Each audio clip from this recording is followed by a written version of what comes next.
Very good morning students last class तक हमने important diseases of human body को study कर लिया है।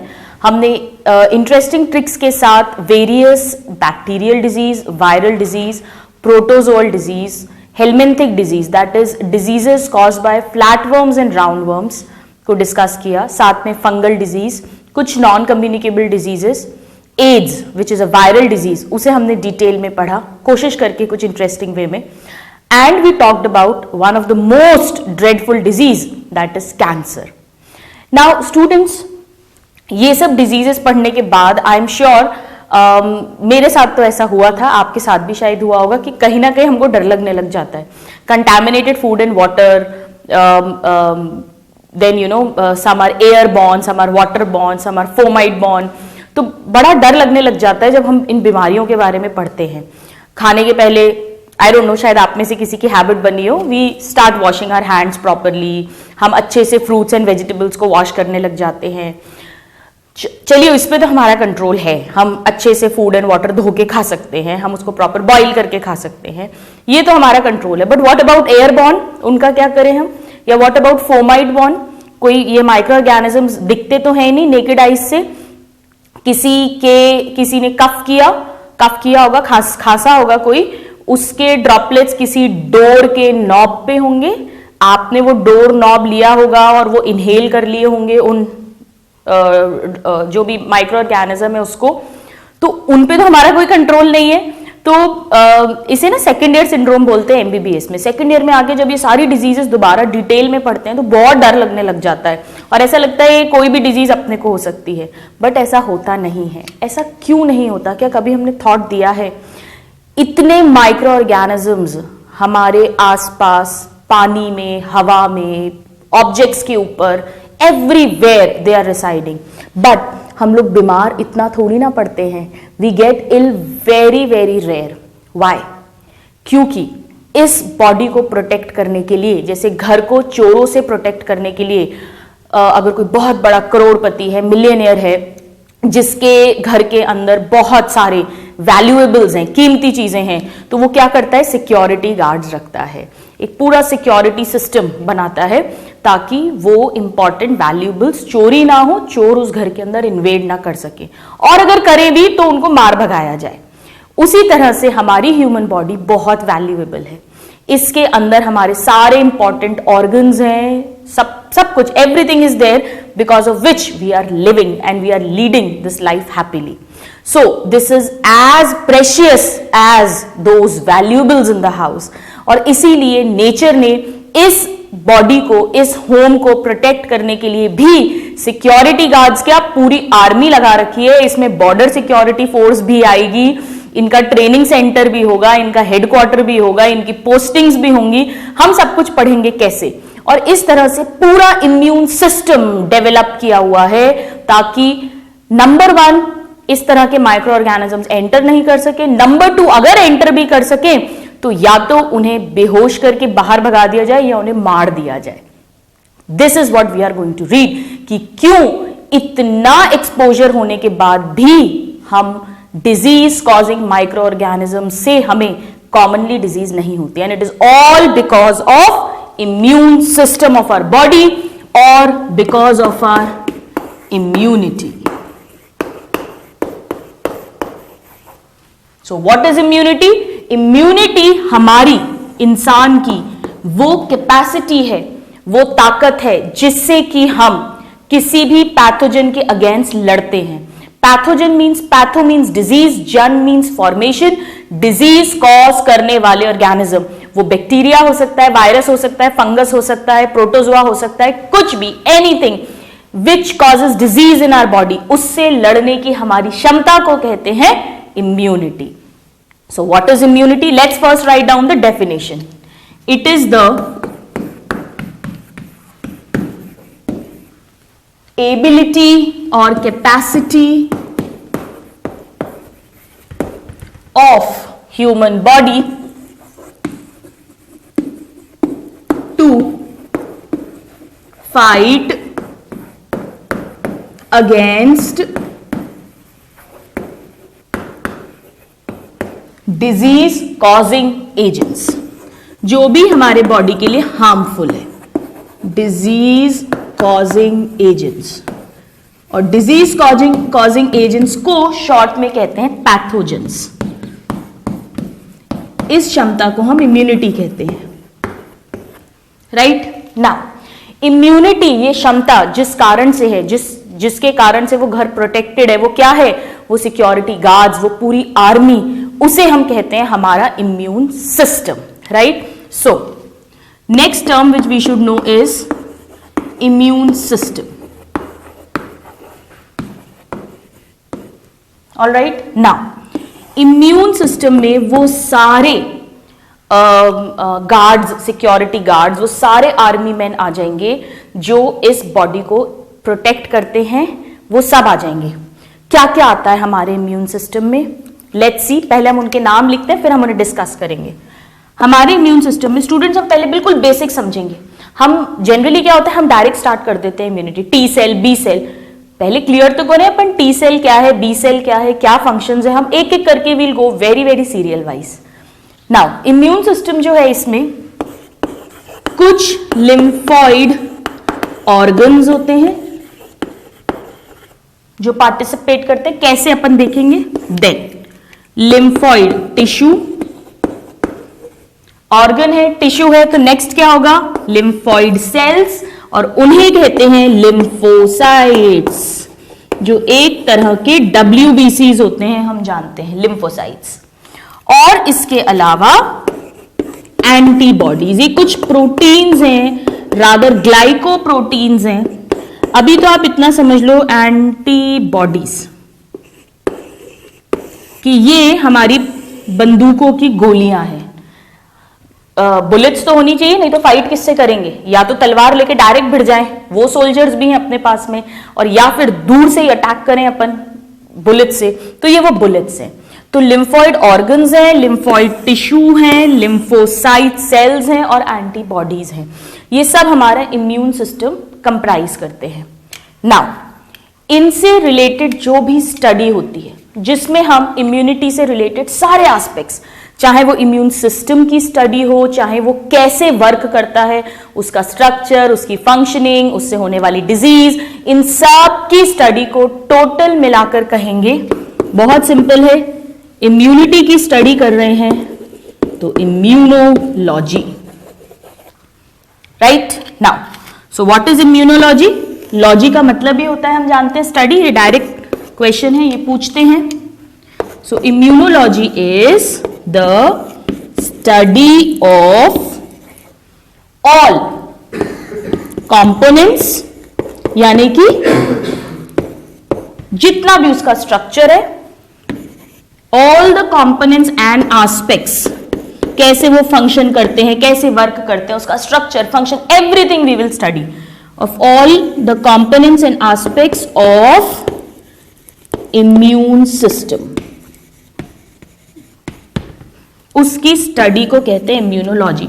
तो हम बेसिकली अब क्या करने वाले हैं? We are going to deal with immunology of human body, हमारा इम्यून सिस्टम का स्ट्रक्चर और उसकी फंक्शनिंग, और कैसे वो हमें वेरियस माइक्रो ऑर्गेनिज्म से प्रोटेक्ट करता है। नाउ हम सबसे पहले इम्यून सिस्टम को समझते हैं, ताकि हम फिर टाइप्स ऑफ इम्यूनिटी और आगे बहुत कुछ अंडरस्टैंड कर सके।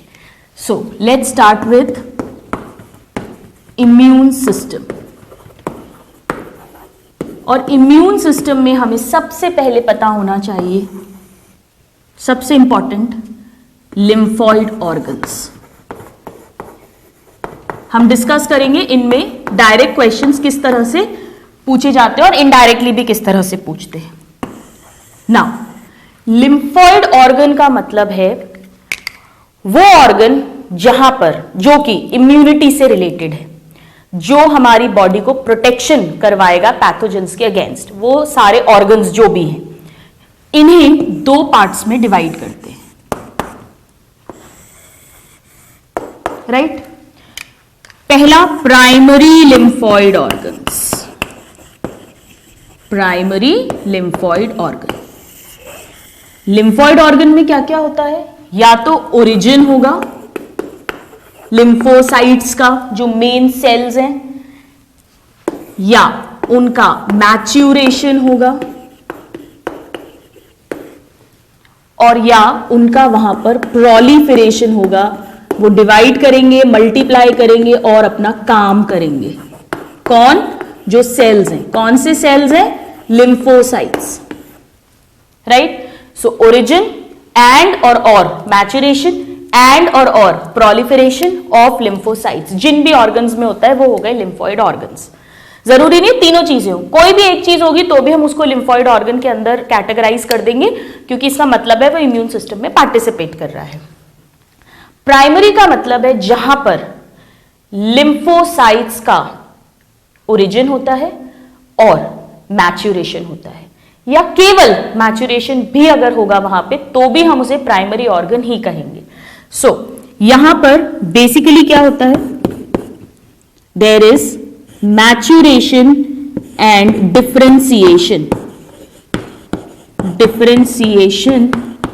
and maturation of lymphocytes।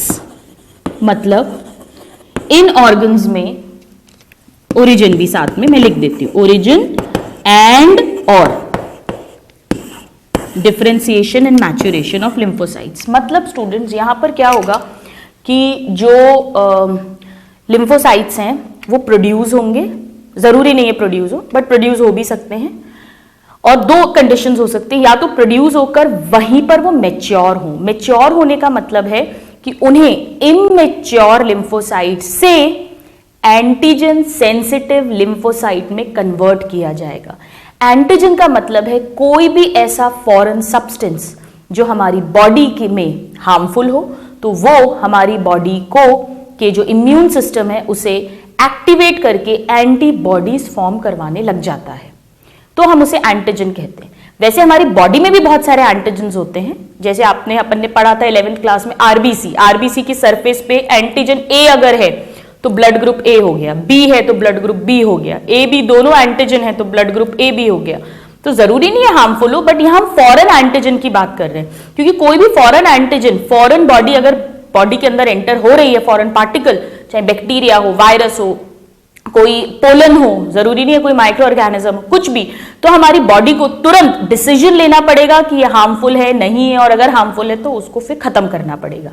तो जहां पर भी ये सब काम लिम्फोसाइट्स सेल्स करते हैं बेसिकली, तो जहां पर भी इन लिम्फोसाइट्स का ओरिजिन एंड मैच्यूरेशन, मतलब इमैच्योर लिम्फोसाइट्स को एंटीजन सेंसिटिव, ताकि वो एंटीजन को पहचान सके और उसके अगेंस्ट फिर स्ट्रैटेजी तैयार करके और एक प्रॉपर रिस्पॉन्स दे सके, उन्हें हम प्राइमरी लिम्फोइड ऑर्गन्स कहते हैं, राइट। सो क्या मतलब है हमारा मैच्यूरेशन से? We can just write conversion of immature lymphocytes into antigen sensitive lymphocytes, right. यहां पर इन्हें ऐसे लिम्फोसाइट्स में कन्वर्ट कर दिया जाएगा ताकि वो एंटीजन को पहचान सके और उसके अगेंस्ट स्ट्रैटेजी बना के एक प्रॉपर रिस्पॉन्स प्रोवाइड कर सके, ठीक है। तो हम उन्हें प्राइमरी लिम्फोइड ऑर्गन कहेंगे। ऐसा भी हो सकता है कि वहां ओरिजिन नहीं हो बट वहां डिफरेंशिएशन, मैच्यूरेशन हो रहा है, यानी वहां पर भी इमैच्योर को एंटीजन सेंसिटिव में कन्वर्ट किया जा रहा है। नाउ प्राइमरी लिम्फोइड ऑर्गन्स दो होते हैं। पहला bone marrow, that is basically we are talking about red bone marrow, अभी हम डिस्कस करते हैं इसको। और दूसरा थाइमस, ये बिल्कुल रटा होना चाहिए, डायरेक्ट क्वेश्चन आता है thymus is a primary secondary ऐसे, तो ये अपने को याद होना चाहिए। बोन मैरो जो है यहां पर बी लिम्फोसाइट्स नाम के लिम्फोसाइट्स ओरिजिनेट भी होते हैं और मैच्योर भी होते हैं। So origin of all blood cells and जितने भी आरबीसी, प्लेटलेट्स, अभी हम देखेंगे, हम इसको डिस्कस करेंगे डिटेल में, चाहे आरबीसी हो, प्लेटलेट्स हो, जो इम्यूनिटी में पार्टिसिपेट नहीं कर रहे हैं but they are blood cells, वो भी बोन मैरो में प्रोड्यूस होंगे, ओरिजिनेट होंगे, फॉर्म होंगे। साथ में जितने भी WBCs हैं, ग्रैन्युलोसाइट्स, हमने 11th में पढ़ा था, जैसे न्यूट्रोफिल, बेसोफिल्स, इओसिनोफिल्स, ये सब, साथ में लिम्फोसाइट्स, मोनोसाइट्स, ये सब रेड बोन मैरो में ही प्रोड्यूस होने वाले हैं। रेड बोन मैरो दो टाइप की थी, red and yellow, please don't get confused. Yellow bone marrow जो है वो तो एक एडिपोज टिश्यू है जहां पे फैट स्टोर्ड रहता है, हम तो रेड बोन मैरो की बात करते हैं। लिखते बार बार इस चैप्टर में बोन मैरो है, पर मतलब उसका क्या होता है, रेड बोन मैरो। ये इंपॉर्टेंट कॉन्सेप्ट है। यहां पे सभी blood cells, RBC, WBC, platelets, सभी ब्लड सेल्स का ओरिजिन होगा। और अगर हम अब इसमें से WBC को छांट लें, लिम्फोसाइट्स को, तो मैच्यूरेशन होगा बी लिम्फोसाइट्स का, टी का नहीं होगा। इन्हें बोलते ही बी लिम्फोसाइट्स हैं, इनका मैच्यूरेशन होगा, फॉर्मेशन सबका होगा। यानी बी लिम्फोसाइट्स यहां पर ही फॉर्म हुए, यहीं रुक गए, यहीं पर वो एंटीजन सेंसिटिव लिम्फोसाइट्स में उन्हें कन्वर्ट किया गया, उनको ट्रेनिंग मिली। एक्चुअली स्टूडेंट्स, ये ट्रेनिंग सेंटर्स हैं, प्राइमरी लिम्फो ऑर्गन्स जो हैं, they are like training centres. जो हेडक्वार्टर है, यहीं पर इनका रिक्रूटमेंट हुआ और इनकी ट्रेनिंग दी गई, इनको दुश्मन को पहचानना सिखाया गया, दुश्मन के खिलाफ लड़ने की ट्रेनिंग दी गई, राइट। ये यहां होगा। जबकि जो टी लिम्फोसाइट्स हैं, एक और टाइप के लिम्फोसाइट्स, वो भी बनेंगे तो बोन मैरो में ही, लेकिन वो दूसरे हेडक्वार्टर भेजा जाता है उन्हें, थाइमस में, वहां उनकी ट्रेनिंग होती है। ठीक है, सो यहां पर होगा maturation of T lymphocytes, T lymphocytes, right. सिर्फ मैच्यूरेशन। टी लिम्फोसाइट्स का ओरिजिन कहां होगा, यही रेड बोन मैरो में, जहां सबका हो रहा है। This is a very important concept. सिर्फ मैच्यूरेशन हो रहा है, अभी हम इनको डिस्कस करेंगे डिटेल में। तो ये दो ट्रेनिंग सेंटर्स हैं, दो हेडक्वार्टर्स हैं, बट जहां पर ट्रेनिंग होती है हेडक्वार्टर में, वहां थोड़ी ना दुश्मन आता है। दुश्मन तो कहां आता है, दुश्मन आता है बॉर्डर पे, अलग अलग जगह पे। तो दुश्मन कहां आएगा, माउथ से आएगा, टॉन्सिल्स, और नीचे जाएंगे अलग अलग स्प्लीन, अलग अलग ऑर्गन्स हैं जो दुश्मन को ट्रैप कर लेंगे, और वहां पर फिर ये बी और टी लिम्फोसाइट्स पहुंचाए जाएंगे और वहां पर ये फाइट करेंगे। तो ये तो ट्रेनिंग सेंटर है, हेडक्वार्टर है। फिर इनको, ये तो यहां पे फॉर्म होगा, मैच्योर होगा, टी लिम्फोसाइट्स बोन मैरो में फॉर्म होके थाइमस में मैच्योर होगा, और फिर ये माइग्रेट होंगे और माइग्रेट होकर जाएंगे अलग अलग दूसरे ऑर्गन्स में, जिन्हें सेकेंडरी लिम्फॉइड ऑर्गन्स बोलते हैं। वहां दुश्मन को पकड़ के रखा जाता है, रोका जाता है, और फिर ये दोनों उनसे लड़ाई करके उनको मारते हैं। So second is secondary lymphoid organs, lymphoid organ का second type, secondary lymphoid organs.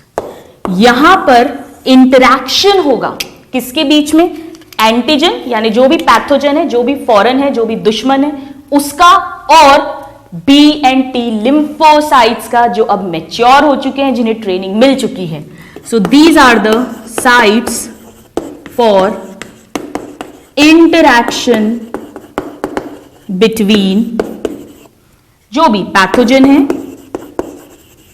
यानी antigen, foreign antigen, we can write foreign antigen and lymphocytes, B and T lymphocytes दोनों ही, राइट। सो बेसिकली क्या हो रहा है, बी और T lymphocytes bone marrow and thymus में रिस्पेक्टिवली ट्रेन होकर, मैच्योर होकर माइग्रेट करते हैं। That means B and T lymphocytes migrate to secondary lymphoid organs. यहां पर इनकी पोस्टिंग हो गई है, ठीक है। यहां पे ट्रेनिंग हुई, यहां पर पोस्टिंग हुई। अब पोस्टिंग कहां कहां पर होती है, कुछ ऑर्गन्स हैं बॉडी में, जैसे कि एग्जाम्पल्स अगर हम इसकी बात करें, स्प्लीन, अभी हम डिस्कस करेंगे इन्हें, then tonsils, then lymph nodes. हम कब से पढ़ते आ रहे हैं ये टर्म्स, अब हम इन्हें समझेंगे, lymph nodes, then MALT, we will talk about this, Peyer's patches, हमने 11th में ये सब वर्ड्स पढ़े हैं, Peyer's patches. Then appendix, appendix etcetera, these all are secondary lymphoid organs. यानी यहां पर बी और टी लिम्फोसाइट्स ना तो ओरिजिनेट हो रहे हैं ना मैच्योर हो रहे हैं, यहां पर वो पहुंच रहे हैं ब्लड और लिम्फ के थ्रू, और फिर यहां पे युद्ध होगा, ये युद्ध भूमि है, यहां पर इनकी पोस्टिंग हुई है क्योंकि यहीं पर दुश्मन मिलने वाला है। सो यहां पे मैं लिख देती हूं कैसे माइग्रेट करते हैं, वाया ब्लड और lymph, right. So these are all the important points कि ये माइग्रेट यहां करेगा, ये मैच्योर होगा, बी लिम्फोसाइट का ओरिजिन एंड माइग्रेशन दोनों होगा। आप इसको नोट डाउन करिए, फिर हम इसको और समझेंगे। स्टूडेंट्स यहां पर बहुत बहुत इंपॉर्टेंट पॉइंट है that all the lymphocytes, whether B lymphocytes, T lymphocytes, any lymphocyte, they all are originated, produced in red bone marrow. It's a very very important question. ये जो पॉइंट है, origin of all blood cells, यानी all lymphocytes, RBC, platelets, everything. Maturation, फिर B lymphocytes यहीं रुक जाएंगे और यहीं मैच्योर होंगे, यहीं ट्रेनिंग मिलेगी, जबकि टी लिम्फोसाइट्स थाइमस में पहुंचेंगे, वहां मैच्योर होंगे। फिर ये दोनों ही अपने अपने हेडक्वार्टर से निकलकर इनकी पोस्टिंग होगी अलग अलग जगह बॉडी में। ब्लड के थ्रू भी जा सकते हैं, लिम्फ के थ्रू भी जा सकते हैं, कुछ स्प्लीन में जाएंगे, कुछ टॉन्सिल्स में जाएंगे, कुछ माल्ट में जाएंगे, क्या है अभी हम बात करते हैं। वहां पर ट्रैप किया जाएगा फॉरेन एंटीजन को, क्योंकि फॉरेन एंटीजन भी ब्लड या लिम्फ के थ्रू बॉडी में एंटर हुआ होगा, तो वहां इन ऑर्गन्स में, सेकेंडरी लिम्फॉइड ऑर्गन्स में ट्रैप कर लिया जाता है जाल बिछा के, और जो फाइट करेंगे वो यही trained B and T lymphocytes fight करेंगे, right. So which of the following is a primary और सेकेंडरी लिम्फॉइड ऑर्गन, इस तरह से बहुत क्वेश्चन आता है। दूसरा, ओरिजिन लिम्फोसाइट्स का कहां होता है, मैच्योरेशन कहां होता है बी लिम्फोसाइट का, टी लिम्फोसाइट का, और उनका साइट ऑफ एक्शन क्या है, वो सेकेंडरी लिम्फॉइड ऑर्गन्स। ये सारे इंपॉर्टेंट क्वेश्चंस हैं हमारे एग्जाम के लिए। नाउ सबसे पहले हम बात करते हैं, ये तो हमने एक मेजर बात करी प्राइमरी और सेकेंडरी लिम्फॉइड ऑर्गन्स की, अब आइए हम एक एक को डिस्कस करते हैं। पहले हम बात करते हैं बोन मैरो, और ये सब हमने 11th में पढ़ा हुआ है, और मैं बेसिकली बात करने वाली हूं रेड बोन मैरो की। क्या मतलब है इसका, आइए याद करें। आपको याद है हमने इस तरह से जब बोन पढ़ी थी, आप चाहो तो वो चैप्टर आपका रिवाइज भी कर सकते हो, एनिमल टिश्यू स्ट्रक्चरल ऑर्गेनाइजेशन में जब हमने पढ़ा था बोन का स्ट्रक्चर, तो हमने इस तरह से लॉन्ग बोन का एक स्ट्रक्चर अच्छे से पढ़ा था। अभी मैं बिल्कुल शॉर्ट में बना रही हूं। यहां सेंटर में येलो बोन मैरो भरी रहती है, जो कि एक तरह का एडिपोज टिश्यू है, यानी मॉडिफाइड फैट का टिश्यू है येलो बोन मैरो, और इसके एंड्स पे इस तरह से एक और टिश्यू फिल्ड है, ये थी रेड बोन मैरो। और रेड बोन मैरो का फंक्शन हमने पढ़ा था हीमोपोएसिस, यानी ब्लड सेल्स का फॉर्मेशन। एक्चुअली इस बोन मैरो के पास कुछ प्लूरिपोटेंट स्टेम सेल्स रहते हैं, it has pluripotent stem cells. और अब हम जानते हैं स्टेम सेल्स ऐसे सेल्स होते हैं जो बॉडी का कोई भी दूसरा सेल में कन्वर्ट हो सकते हैं। प्लूरिपोटेंट मतलब ऐसे स्टेम सेल्स जो बहुत सारे तरीके के सेल्स बना सकते हैं, ये बोन मैरो में प्रेजेंट रहते हैं। नाउ इनमें से दो टाइप के सेल्स बनते हैं, स्टेम सेल्स दो टाइप के। पहले जिन्हें कहते हैं माइलॉइड स्टेम सेल्स, ये हमने 11th में पढ़ा भी था। माइलॉइड स्टेम सेल्स जो हैं ये फिर आगे और इनमें चेंजेस होंगे, डिफरेंसेस होंगे, और डिफरेंशिएशन के बाद इनमें से कुछ कन्वर्ट हो जाएंगे एरिथ्रोसाइट्स में, एरिथ्रोसाइट्स यानी आरबीसीज फॉर्म कर लेंगे, जिसमें हीमोग्लोबिन होगा जो टिश्यूज में ऑक्सीजन कैरी करेगा। इम्यूनिटी में अभी हमारे काम का नहीं है। देन इनमें से ही प्लेटलेट्स बन जाएंगे फाइनली। वो कैसे बनेंगे हम वो बात नहीं कर रहे हैं, ठीक है। बोन मैरो में इनका इमेच्योर फॉर्म बनता है, फिर ब्लड में जाते हैं, वहां मेच्योर में कन्वर्ट होते हैं। We are not talking in detail. Platelets जो है ये ब्लड क्लॉटिंग, ब्लड कोएगुलेशन में हेल्प करेंगे। तीसरे टाइप के जो इसमें से बनेंगे वो बनते हैं WBCs। WBCs को हमने 11th क्लास में 2 पार्ट्स में स्टडी किया था, ग्रैन्युलोसाइट्स जिनके साइटोप्लाज्म में ग्रैन्यूल्स होते हैं और ए ग्रैन्युलोसाइट्स जिनमें ग्रैन्यूल्स नहीं होते हैं। ग्रैन्युलोसाइट्स 3 टाइप के थे, न्यूट्रोफिल्स, इओसिनोफिल्स, बेसोफिल्स, वो तीनों इसी से बनेंगे। So we can just write granulocyte WBCs, that means neutrophils,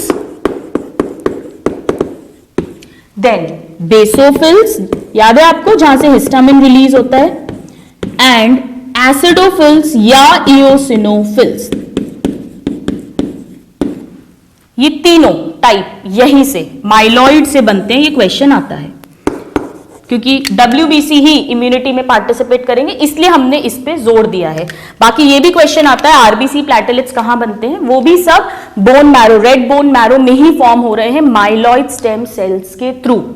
now इसके अलावा जो ए ग्रैन्युलोसाइट WBC थे उसमें हमने 2 टाइप पढ़ी थी, एक लिम्फोसाइट और एक मोनोसाइट।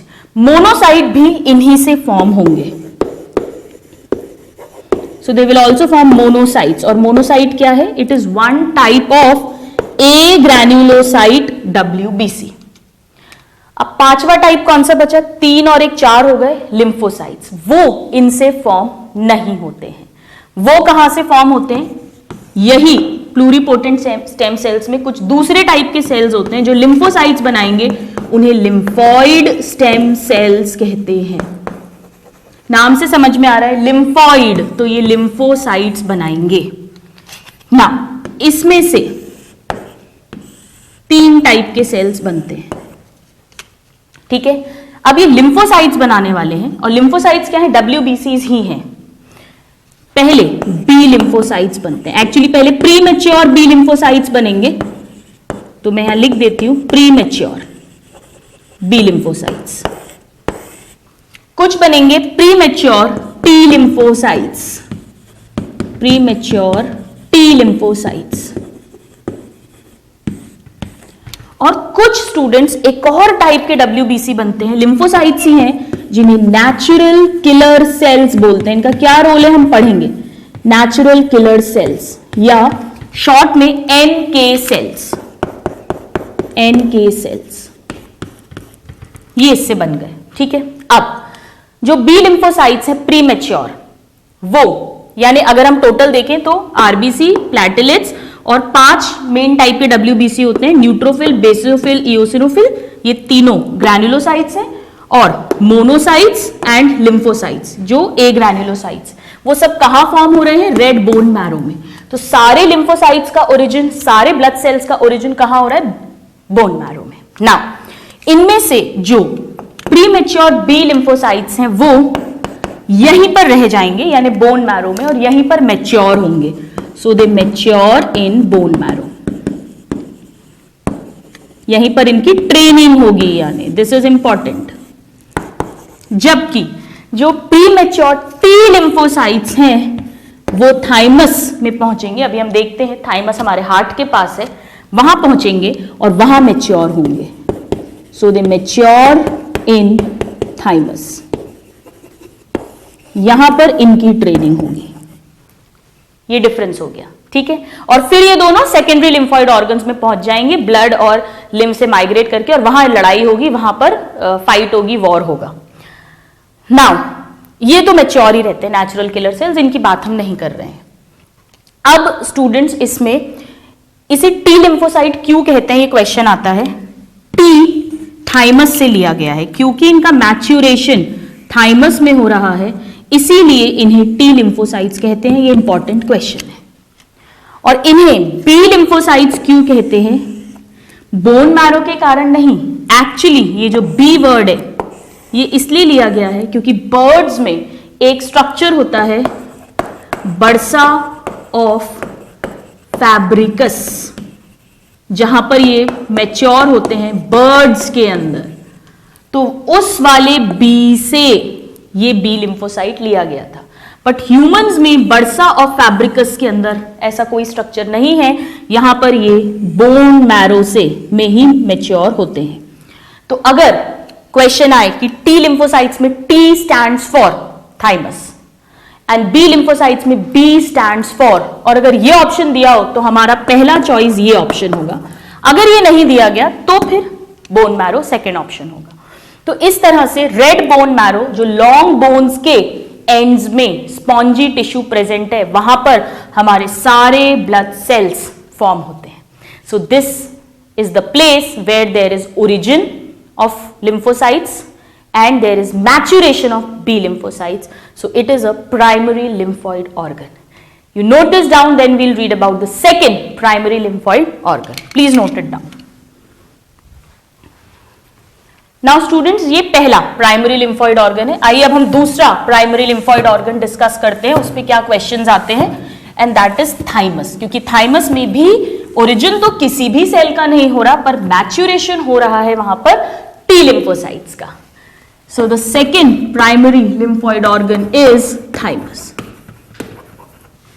थाइमस आप रिवाइज कर सकते हो, हमने 11th में जो एंडोक्राइन सिस्टम है, because it is an endocrine gland also, यहां से हार्मोन भी प्रोड्यूस होता है, तो हमने वहां भी इसके बारे में लिखा था। हम फिर से मेन पॉइंट्स लिखते हैं जिन पे क्वेश्चंस आते हैं। पहला, ये हार्ट के पास होता है, located near heart behind sternum, यानी इस जगह पर, ये जो हमारी चेस्ट बोन है इसके ठीक पीछे हार्ट के पास में ये छोटा सा ग्लैंड होता है जो बायलोब्ड होता है। बायलोब्ड मतलब ऐसा होगा, ऐसे दो लोब्स होंगे, सो this is called bilobed behind sternum. और स्टर्नम को हम चेस्ट बोन या ब्रेस्ट बोन भी कहते हैं, तो उस तरह से भी क्वेश्चन आता है, राइट। So question आता है, which of the following gland is present near heart behind sternum, and it is bilobed structure। तीनों क्वेश्चंस पूछे जाते हैं। नाउ थाइमस जो होता है स्टूडेंट्स, ये बर्थ पे काफी बड़ा ग्लैंड होता है, जैसे जैसे एज होती है ये सिकुड़ता जाता है, श्रिंक होता जाता है, हमने 11th में पढ़ा था, इसकी एट्रॉफी होती जाती है, प्यूबर्टी तक आते आते ये बहुत छोटे से साइज का बचता है। यही कारण है कि एज के साथ हमारा इम्यूनिटी नेचुरली डिक्रीज होती है, क्योंकि अभी हम आगे जाके पढ़ने वाले हैं कि टी लिम्फोसाइट्स हमारी इम्यूनिटी में कितना इंपॉर्टेंट रोल प्ले करते हैं, और अगर वो मैच्योर ही नहीं होंगे, वो सिर्फ और सिर्फ थाइमस में मैच्योर हो सकते हैं। थाइमस श्रिंक हो जाएगा तो टी लिम्फोसाइट्स का नंबर नेचुरली मैच्योरेशन नहीं हो पाएगा, इम्यूनिटी नेचुरली डिक्रीज हो जाएगी। सो this is large at birth.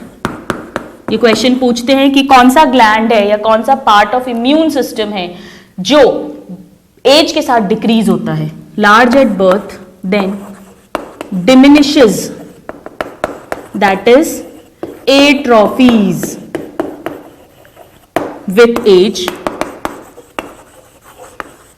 Very very important, with age, और इसीलिए at puberty very small in size, और उसके बाद तो और छोटा होता जाएगा, इसीलिए immunity decreases with age because of the atrophy of thymus gland. This is a very important question, कई बार पूछा गया है, हमने 11th के एंडोक्राइन सिस्टम में भी डिस्कस किया था। और यहां पर इसके फंक्शन की अगर हम बात करें, सो this is the site for, क्या हो रहा है यहां पे बताइए, टी लिम्फोसाइट्स फॉर्म हो रहे हैं क्या? नहीं हो रहे हैं, सिर्फ मैच्योर हो रहे हैं। Differentiation and maturation of T lymphocytes, इसीलिए स्टूडेंट्स इसे टी लिम्फोसाइट्स का ट्रेनिंग स्कूल भी कहते हैं। So this is also known as, literally इसका नाम है ये, training school of T lymphocytes. यहां इन्हें लड़ने की ट्रेनिंग दी जाती है, फिर इन्हें ब्लड और लिम्फ के थ्रू भेज दिया जाता है सेकेंडरी लिम्फॉइड ऑर्गन्स में। This is important, so you note this down, then we'll read about secondary lymphoid organs. So these are the two important primary lymphoid organs. Now let's talk about secondary lymphoid organs, जिसमें हम पहले spleen की बात करते हैं। Spleen जिसे हिंदी में तिल्ली कहते हैं, इसके बारे में भी हमने 11th में पढ़ा था। ये स्टमक है लेफ्ट साइड में, स्टमक के जस्ट और लेफ्ट में ये एक स्ट्रक्चर होता है, एक सेकेंडरी लिम्फोइड ऑर्गन है जो बीन शेप का होता है, राजमा शेप का। For example if this is the stomach, तो यहां पर इधर पे स्प्लीन अटैच होती है और लेफ्ट की तरफ single. So this is a large bean shaped structure left of stomach. जो क्वेश्चन पूछते हैं वो इसके शेप के ऊपर पूछते हैं, बीन शेप। नाउ ये एक सेकेंडरी लिम्फोइड ऑर्गन है, यानी ना तो यहां पर कोई भी बी टी लिम्फोसाइट, कोई भी लिम्फोसाइट फॉर्म होने वाला है, ना यहां पे मैच्योर होने वाला है। यहां तो वो दोनों ब्लड या लिम्फ के थ्रू पहुंचेंगे और पहुंचने के बाद ये क्या करता है, लिम्फ ये ब्लड को फिल्टर करता है। तो जैसे ही कोई पैथोजन, कोई माइक्रो ऑर्गेनिज्म इस ब्लड के थ्रू अगर आ रहा होगा तो ये छलनी की तरह काम कर रहा है, उसे फिल्टर कर रहा है, तो वो भी फिल्टर हो जाएंगे और यहीं पर ट्रैप हो जाएंगे और फिर बी और टी लिम्फोसाइट्स अपनी स्ट्रैटेजी बनाकर उस पर अटैक कर सकते हैं। वही बात है कि दुश्मन आगे बढ़ता जा रहा था, आपने उसको एक क्या कहना चाहिए, एक बैरियर की तरह उसको रोक दिया कहीं पे और फिर वहां पर आकर आपने उससे फाइट कर ली, जो ज्यादा आसान होता है। सो स्प्लीन का जो मेन रोल है वो क्या है, it acts as filter of blood. ये डायरेक्ट क्वेश्चन आता है, which of the organ is acts as filter of blood, filter of blood. Very very important question students. Filter of blood and traps microorganisms, जो भी pathogens हैं उन्हें trap कर लेगा filter करके और फिर उनपे एक्ट करेंगे बी और टी लिम्फोसाइट्स अपने अपने तरह से। कैसे वो हम पढ़ेंगे। दूसरा, ये आरबीसीज का रिजर्वायर भी अगर आपको याद हो, हमने इसे ब्लड बैंक ऑफ बॉडी कहा था या हमने इसे आरबीसी का कब्रिस्तान यानी ग्रेवयार्ड ऑफ आरबीसी भी कहा था। तो इसका एक और रोल है रिजर्वायर ऑफ एरिथ्रोसाइट्स, जो इम्यूनिटी से रिलेटेड रोल नहीं है, अलग रोल है, बट हमने लिख लिया है क्योंकि ये डायरेक्ट क्वेश्चन आता है, तो ये भी इंपॉर्टेंट क्वेश्चन है। Now hence this is also known as blood bank. Direct question हमने 11th में डिस्कस करे हुए हैं। And graveyard of RBC, blood जब यहां से निकलेगा तो जो आरबीसी, कुछ तो फ्रेश आरबीसी को ये ट्रैप कर लेता है ताकि आगे जब जरूरत पड़े इमरजेंसी में तो ये सप्लाई कर सके। दूसरा, जो old and worn out RBC हैं यानी जिनकी लाइफ ऑलमोस्ट पूरी हो गई है 120 डेज की, उन्हें भी ये ट्रैप कर लेगा और फिर वहीं पर वो डिसॉल्व हो जाएंगे, डिसइंटीग्रेट हो जाएंगे, उनकी कब्र बन जाएगी। तो ये दोनों भी डायरेक्ट क्वेश्चंस हैं, very very important. Direct question आता है। ये सभी नाम स्प्लीन को दिए गए। नाउ सेकेंडरी लिम्फोइड ऑर्गन एक और है, that is lymph nodes. Lymph nodes के बारे में भी हमने 11th में जब सर्कुलेटरी सिस्टम पढ़ा था और जब लिम्फ पढ़ा था तो वहां डिस्कस किया था, इसका स्ट्रक्चर वगैरह सब कुछ आप चाहे तो वहां एक बार रिवाइज कर सकते हैं। लिम्फ नोड आप ऐसा मानो छोटी छोटी गठाने हैं, गांठें हैं, सॉलिड स्ट्रक्चर्स हैं पूरे लिम्फैटिक सिस्टम के रास्ते में बीच बीच में। जब लिम्फ यहां से होकर निकलेगा तो ये उन्हें फिल्टर करके वहां जो भी पैथोजन है उन्हें ट्रैप कर लेंगे। अगेन यहां पर बी और टी लिम्फोसाइट्स आएंगे और उन दुश्मनों को मार देंगे।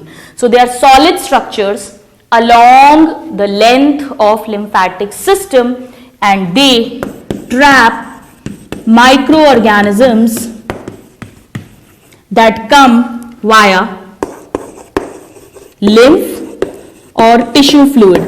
हमने पढ़ा था टिश्यू फ्लूइड ही फिर आगे जाकर लिम्फ बनाता है। तो जो टिश्यू फ्लूइड और लिम्फ के थ्रू, जो ब्लड के थ्रू आएंगे वो स्प्लीन ट्रैप कर लेता है और जो लिम्फ और टिश्यू फ्लूइड के थ्रू आते हैं उन्हें लिम्फ नोड्स ट्रैप कर लेते हैं। So they are also secondary lymphoid organs. Now, next tonsils, इसकी डिटेल्स हम पढ़ चुके हैं ऑलरेडी 11th क्लास में। ये भी एक सेकेंडरी लिम्फोइड ऑर्गन है, लिम्फोइड टिश्यू का बना हुआ है। अपेंडिक्स के बारे में भी हम पढ़ चुके हैं। And then we come to MALT. ये बहुत इंपॉर्टेंट है स्टूडेंट्स। माल्ट का पहले तो फुल फॉर्म आना चाहिए जिसपे डायरेक्ट क्वेश्चन आता है। It is mucosa associated lymphoid tissue। ना क्या मतलब है, लिम्फोइड टिश्यू है, ठीक है, ट्रैप करेगा ये भी माइक्रो ऑर्गेनिजम्स को, यहाँ पे भी बी और टी लिम्फोसाइट्स आएंगे, उन्हें फाइट करेंगे। और ये कहाँ है, ये म्यूकोसा से एसोसिएटेड है। मतलब आपको याद है स्टूडेंट्स, जैसे ये सपोज हमारी इंटेस्टीन है, ये इंटेस्टीन का ल्यूमन है, पूरी जीआईटी की बात करें या रेस्पिरेटरी ट्रैक की बात करो, मैं यहाँ जीआईटी का एक एग्जाम्पल लूं तो ये तो ल्यूमन है जहां खाना आता है, फिर ये म्यूकोजा हो गई, फिर सब म्यूकोजा, फिर मस्कुलैरिस, फिर सीरोजा, ऐसे 4 लेयर्स होती हैं इसकी वॉल में। तो ये वाली जो लेयर है म्यूकोजा, ये क्लोजेस्ट कॉन्टैक्ट में है खाने के, और इस फूड के थ्रू जो भी माइक्रो ऑर्गेनिजम्स आएगा वो इस म्यूकोजा को पेनिट्रेट करेगा, इनफिल्ट्रेट करेगा, डैमेज करेगा। तो यहां पर नेचर ने उसे प्रोटेक्ट करने के लिए म्यूकोजा के पीछे, म्यूकोजा के पास लिम्फॉइड टिश्यू दे रखा है। तो जैसे ही बैक्टीरिया, वायरस इसको इन्वेड करके म्यूकोजा को आएगा तो वहां पर अगेन टी और बी लिम्फोसाइट्स, हमारे सोल्जर्स तैयार हैं, या तो तलवार से या तो गोली से, एंटीबॉडीज के थ्रू या डायरेक्ट उन्हें किल करने के लिए। तो ये म्यूकोजा से एसोसिएटेड है, राइट। कहां कहां की म्यूकोजा से एसोसिएटेड, जहां जहां इंफेक्शन पैथोजन आने का चांस है, रिस्क है। जैसे फूड एंड वाटर के थ्रू आएगा तो जीआईटी की म्यूकोजा, सो गैस्ट्रो इंटेस्टिनल म्यूकोजा हो गई, ठीक है।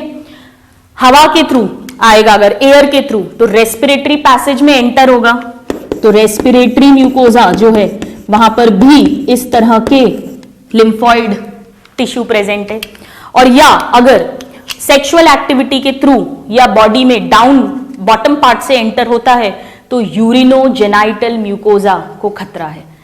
सेम, सो यूरिनोजेनाइटल म्यूकोजा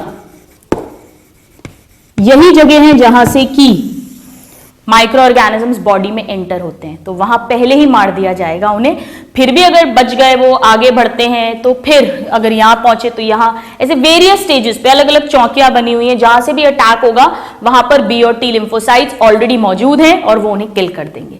ये है सेकेंडरी लिम्फॉइड ऑर्गन्स का काम। तो this is very very important. ये इनकी म्यूकोजा से जुड़ा हुआ लिम्फॉइड टिश्यू है, प्रेजेंट है उसके पास। क्यों, वो मैंने आपको समझाया। नाउ इसी का एक एग्जाम्पल है स्टूडेंट्स, पेयर्स पैचेस। ये भी हमने 11th में पढ़ा था। पेयर्स पैचेस जो होते हैं ये इलियम में प्रेजेंट लिम्फॉइड टिश्यू है। They are found in ileum and they are an example of MALT. अगर हम टोटल लिम्फॉइड टिश्यू की बात करें बॉडी के, तो 50% लिम्फॉइड टिश्यू अकेला इन्हीं लाइनिंग्स के पास में प्रेजेंट होता है, गैस्ट्रोइंटेस्टिनल, रेस्पिरेटरी एंड यूरिनोजेनाइटल, यानी 50% इज माल्ट, और बाकी ये सब रिमेनिंग 50% बनाते हैं। So this is again a very important question. Malt जो है इट कॉन्स्टिट्यूट्स, ये क्वेश्चन पूछते हैं, 50% of bodies total lymphoid tissue. ये क्वेश्चन आता है 50%, कितना परसेंट, ये क्वेश्चन पूछते हैं। और पेयर्स पैचेस जो है वो एक एग्जाम्पल है माल्ट का, एक पर्टिकुलर नाम हमने दे दिया, जो इलियम में इसका लिम्फॉइड टिश्यू प्रेजेंट है उसे हमने नाम दिया है। So this is very very important that 50% of the lymphoid tissue is mucosa associated lymphoid tissue, right. So आप इसको नोट डाउन करिए and then we will move on and we will read interesting points about the immunity of body. तो students अभी तक हमने देखा कि हमारे जो सोल्जर्स हैं वो मेनली क्या है, B lymphocytes and T lymphocytes. दोनों का ही ओरिजिन हो रहा है रेड बोन मैरो में, बट बी लिम्फोसाइट्स की ट्रेनिंग भी हो रही है बी बोन मैरो में और टी लिम्फोसाइट्स की ट्रेनिंग हो रही है थाइमस में। So bone marrow and thymus are primary lymphoid organs. फिर इन दोनों की पोस्टिंग्स होंगी। पोस्टिंग्स अलग अलग टुकड़ियों पे हो सकती है, स्प्लीन में हो सकती है, लिम्फ नोड में जाकर हो सकती है, तो कुछ टॉन्सिल्स में भेजे जाएंगे, कुछ माल्ट में भेजे जाएंगे, अलग अलग जगह इनकी पोस्टिंग्स होगी। तो उन ऑर्गन्स को कहते हैं सेकेंडरी लिम्फॉइड ऑर्गन्स, जहां पर कि एक्चुअली इन्हें दुश्मन मिलेगा और इनकी फाइट होगी, right. So primary and secondary lymphoid organs.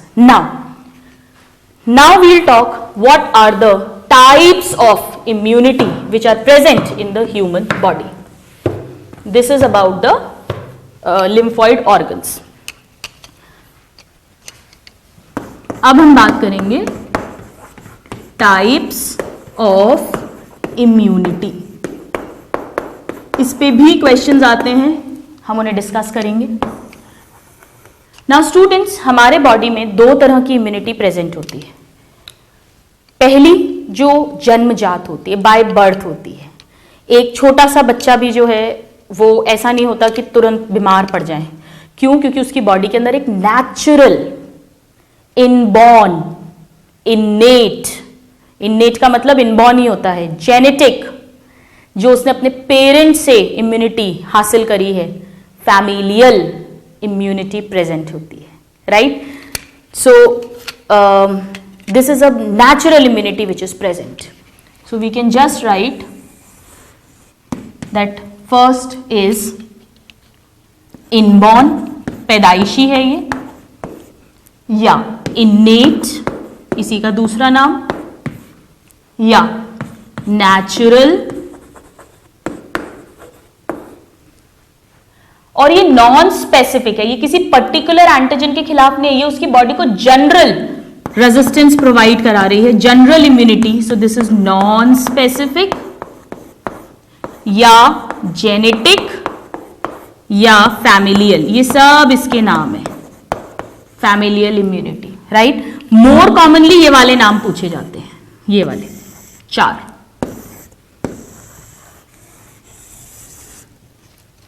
By birth present है। नाउ सेकेंड इम्यूनिटी जो है वो ऐसी इम्यूनिटी जिसे हम बर्थ के बाद अपनी जिंदगी में एक्वायर करते हैं, या जिसके लिए इम्यून सिस्टम अडैप्ट करता है, और वो स्पेसिफिक होती है, पर्टिकुलर एंटीजन के लिए स्पेसिफिक। सो उसके नाम हो गए acquired, because we are acquiring it after birth, और अडैप्टिव, हमने अडैप्ट करी है बर्थ के बाद में, और ये कैसी है? स्पेसिफिक है, स्पेसिफिक इम्यूनिटी। तो ये क्वेश्चंस आते हैं, कौन सी स्पेसिफिक है, कौन सी नॉन स्पेसिफिक है, ऑल दोस, राइट? सो अगर हमें इसका एक ट्रिक याद रखना है तो हम इसे नियास करके याद रख सकते हैं, 2 2 2 ऐसा लगा दो। सो इससे हो गया नेचुरल, नॉन स्पेसिफिक, इससे हो गया इनबॉर्न, इन्नेट। ये पहला जो है ये फर्स्ट टाइप की इम्यूनिटी हो गई, इनबॉर्न, और ये जो एस है ये हो गया इसमें से एक्वायर्ड, अडैप्टिव एंड स्पेसिफिक। तो हमने एक सिंपल सा नाम याद रख सकते हैं, जैसे इलियास नाम बहुत होता है मूवीज में, नियास, नियास याद रखो आप। और नियास में नी पहले टाइप की हो गई और आस दूसरे टाइप का हो गया, तो इससे हम सारे कॉमन नेम्स जो हैं उन्हें रिमेंबर कर सकते हैं नियास से, और वैसे हम लॉजिकली भी याद रख सकते हैं। नाउ क्या नेचर है इनका? अगर हम नेचर की बात करें तो ये वाली जो इम्यूनिटी है इनबॉर्न वाली, this is present since birth, present since birth. जबकि जो एक्वायर्ड है, this is acquired after birth, after birth, right? So this is a very very important point, after birth, and this is since birth, पैदाइशी है ये। Now second, ये कहां पर पाई जाती हैं, देयर प्रेजेंस। ये वाली जो इम्यूनिटी है पैदाइशी, ये नॉन वर्टिब्रेट्स, वर्टिब्रेट्स सब में होनी चाहिए, तभी वो सरवाइव कर पाएंगे। सो दिस इज इन बोथ, ये क्वेश्चन पूछते हैं students, non vertebrates and vertebrates. जबकि जो एक्वायर्ड इम्यूनिटी है, this is found only in vertebrates, ये हायर मोर एडवांस टाइप की है। So this is found in vertebrates, right? Now next point ये है कि ये कितना टाइम एक्टिव रहेगी।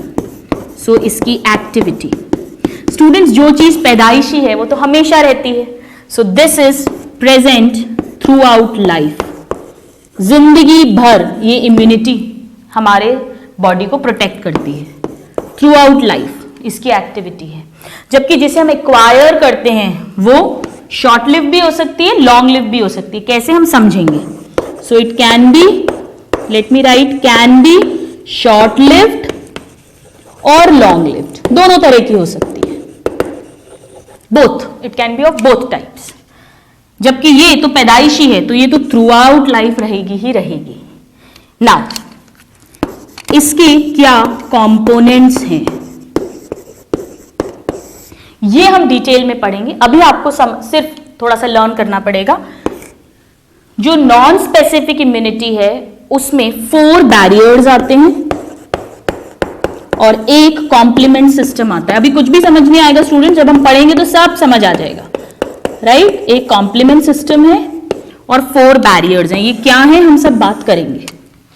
जबकि एक्वायर्ड में एंटीबॉडीज और लिम्फोसाइट्स, यही जो बी लिम्फोसाइट, टी लिम्फोसाइट, और बी लिम्फोसाइट क्या करते हैं, ये बुलेट्स जो चलाते हैं, गोलियां जो चलाते हैं, वो क्या है, एंटीबॉडीज हैं।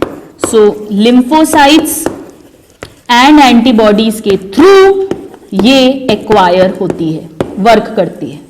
This is very very important. Now next हम लिख सकते हैं स्पेसिफिसिटी। स्पेसिफिसिटी कौन सी वाली स्पेसिफिक है? जो हम बाद में एक्वायर करते हैं। So this is non specific, जो इनबॉर्न है, वो तो जनरल इम्यूनिटी है हमारी बॉडी की, जबकि this is specific. Now very important next point, line of defence. Students, जैसे कि आर्मी में होता है कि कभी भी ऐसा नहीं होता डायरेक्ट मेजर और कर्नल लड़ने चले जाएं, भिड़ने चले जाएं। पहले इन्फेंट्री, जो पैदल सेना होती है, वो जाती है, फिर लेफ्टिनेंट्स जाएंगे, फिर कर्नल्स जाएंगे। तो ऐसे इनकी एक ऑर्डर होता है जिसमें कि ये फाइट करते हैं। ऐसे ही सबसे पहले जब भी कोई फॉरेन पार्टिकल अटैक करता है बॉडी को, तो उसको सबसे पहले जिन टुकड़ियों का सामना करना पड़ता है, जो 2 दीवार, जो 2 चौकियां आती हैं, वो नेचुरल इम्यूनिटी की आती हैं। So this is called first line and second line of defense. So they form, very very important point, first and second line of defense, यानी इसमें पैदल आ जाएंगे और लेफ्टिनेंट्स आ जाएंगे। Very very important, first and second रटा होना चाहिए। और जो थर्ड लाइन ऑफ डिफेंस है वो बनाती है एक्वायर्ड इम्यूनिटी। कैसे, वो हम पढ़ेंगे। So this forms third line of defense. हमारे बॉडी में 3 लाइन ऑफ डिफेंस होती है। First and second is form by innate और inborn immunity, and third line of defense is formed by acquired immunity. इसका क्या मतलब है हम और समझते जाएंगे जैसे जैसे हम इन्हें पढ़ेंगे, राइट? नाउ एक और इसकी बहुत इंपॉर्टेंट प्रॉपर्टी है जिसे मैं यहां पर लिखूंगी, एंड दैट इज मेमोरी। क्या मतलब है समझिएगा। स्टूडेंट्स, आपने कॉमनली सुना होगा कि किसी को एक बार अगर चिकन पॉक्स हो गया बचपन में, तो दोबारा चिकन पॉक्स नहीं होता। क्यों? एक्चुअली जिस समय चिकन पॉक्स का वायरस, अब हम जानते हैं, अब हम पढ़ चुके हैं, वैरिसिला वायरस बॉडी के अंदर जिस अटैक किया, पहले फर्स्ट लाइन ऑफ डिफेंस ने या तो उसे रोक दिया, खत्म कर दिया, या सेकेंड लाइन ऑफ डिफेंस ने कर दिया। अगर वो घुस चुका है अंदर तो सेकेंड भी नहीं कर पाई तो थर्ड ने कर दिया, ठीक है? वो पेशेंट ठीक हो गया, he got treated, he is fine now. But ये जो थर्ड लाइन ऑफ डिफेंस है, ये क्या करती है, ये अपने कुछ सैनिकों को, कुछ को तो ये भेजती है लड़ने के लिए, कुछ कर्नल्स तो जाते हैं, कुछ कर्नल्स जो हैं वो जाते नहीं हैं लड़ने के लिए। वो इस सब को ध्यान में रखकर और इनका एक पूरा फॉर्मेट पूरा लिख लेते हैं कि ये दुश्मन था, यहां से घुसा था, इसकी इतनी सेना थी, इतना पावर था, और इसके लिए हमने ये स्ट्रैटेजी प्लान करी थी जिससे कि ये मरा था। ये सब याददाश्त, ये सारी मेमोरी वो उन सेल्स के अंदर, कुछ स्पेशल सेल्स के अंदर, जिन्हें एक्चुअली मेमोरी सेल्स ही कहते हैं, रख लेता है, ताकि जब दोबारा सेम वही वैरिसिला वायरस, वही दुश्मन उतनी ही स्ट्रेंथ के साथ अटैक करेगा, तो अब इनको बिल्कुल सोचने की जरूरत नहीं है, इनके पास पूरी स्ट्रैटेजी, पूरा सब कुछ तैयार है, वो टाइम भी वेस्ट नहीं होगा, और बहुत सारे स्ट्रेंथ के साथ बॉडी दोबारा अटैक कर देती है, तो दोबारा वो वायरस इंफेक्शन कॉज नहीं कर पाएगा। इसीलिए एक बार चिकन पॉक्स हुआ, मीजल्स हुआ तो दोबारा नहीं होता। क्यों? क्योंकि हमारी बॉडी में उसकी याददाश्त रह जाती है, उसकी मेमोरी रह जाती है। हमारा इम्यून सिस्टम अगर अब वो दोबारा आया तो उसको बहुत जल्दी और ज्यादा पावर के साथ अटैक कर देता है, खत्म कर देता है। लेकिन ये जो मेमोरी की क्षमता है, कैपेसिटी है, एबिलिटी है, वो सिर्फ एक्वायर्ड इम्यूनिटी के पास होती है, इनबॉर्न के पास नहीं होती है। ये याददाश्त नहीं रख सकता है। ये वैसे भी काम हायर अथॉरिटी का है, ये कर्नल्स करते हैं। पैदल वाले जो हैं, फर्स्ट और सेकंड लाइन ऑफ डिफेंस जो है, उनको तो सिर्फ भिड़ना होता है जाकर। थर्ड वाले जो हैं वो भिड़ते भी हैं और साथ में स्ट्रैटेजी बनाकर आगे के लिए तैयार भी रखते हैं, right. So memory will be present in which type? Only in the acquired type. सो यहां हम लिख देंगे मेमोरी नो, और यहां मैं लिख देती हूं memory yes, right? So these are very very important points. तो बेसिकली स्टूडेंट्स, हमारा जो इम्यून सिस्टम है, चाहे वो बाय बर्थ वाला हो चाहे बाद वाला हो, वो क्या क्या काम कर रहा है? वो 3 काम कर रहा है। सबसे पहले तो वो किसी भी फॉरेन पार्टिकल को रिकॉग्नाइज कर रहा है, उसे पहचान रहा है। सो रिकॉग्नाइज एंटीजन, जो भी फॉरेन पार्टिकल है, देन वो उसके खिलाफ अटैक कर रहा है, एक जवाब दे रहा है, जवाबी हमला कर रहा है। पहले तो पहचानना पड़ेगा दुश्मन है भी कि नहीं है, फिर दूसरा उसको अटैक करना, यानी उसको रिस्पॉन्स देना। सो रिस्पॉन्स टू एंटीजन, और फिर उसको रिमेंबर भी कर रहा है, भूल नहीं रहा है, उसको याद भी रख रहा है, ताकि अगर दोबारा आए तो टाइम वेस्ट ना हो स्ट्रैटेजी बनाने में, कुछ भी। उसके लिए अलग एक सेना फिर से तैयार कर रखी है, वो फटाक से उसको अटैक कर देगी। So third is that it remembers antigen. सो हमारा इम्यून सिस्टम बेसिकली 3 काम कर रहा है, रिकॉग्नाइज करना, रिस्पॉन्स करना और उसको रिमेंबर करना। 2 टाइप की इम्यूनिटी प्रेजेंट है सिंस बर्थ, जो नॉन वर्टिब्रेट्स वर्टिब्रेट्स दोनों में प्रेजेंट होती है, थ्रू आउट लाइफ काम करती है। 4 बैरियर्स एंड 1 कॉम्प्लीमेंट सिस्टम है, नॉन स्पेसिफिक है, first and second line of defence बनाती है, मेमोरी प्रेजेंट नहीं होती है। एक्वायर्ड, जो हम आफ्टर बर्थ एक्वायर करते हैं, स्पेसिफिक होती है, शॉर्ट या लॉन्ग लिव्ड हो सकती है, सिर्फ वर्टिब्रेट्स में होती है, थर्ड लाइन ऑफ डिफेंस बनाती है, और इसमें मेमोरी प्रेजेंट होती है, right.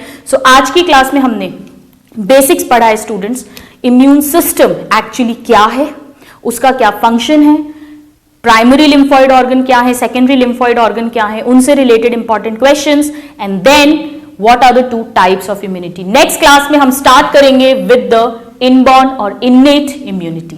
So till the next class, a very happy learning and have a good day. Thank you.